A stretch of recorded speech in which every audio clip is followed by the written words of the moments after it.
হ্যাঁ, আজকে সকাল থেকে বৃষ্টি হয়েই যাচ্ছে। তো আজকে আমি ভাবলাম যে মাঠকে যেতেই হবে, দেখে আসবো ওয়েদারটা কেমন কী আছে। তো এটা হচ্ছে আমাদের বাড়ি। তো ঢালাই দিতে পারছি না, বৃষ্টি হচ্ছে সেই কারণে।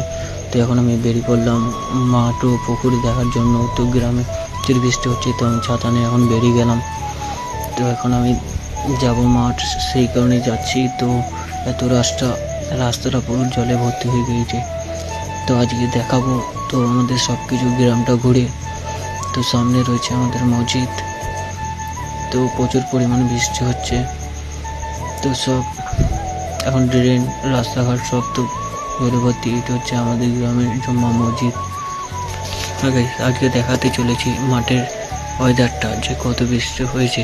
তো আমি এখন যাচ্ছি মাঠে যে দেখবো কত জল হয়েছে, সেই কারণে আমি এখন যাচ্ছি। তো এখন রাস্তায়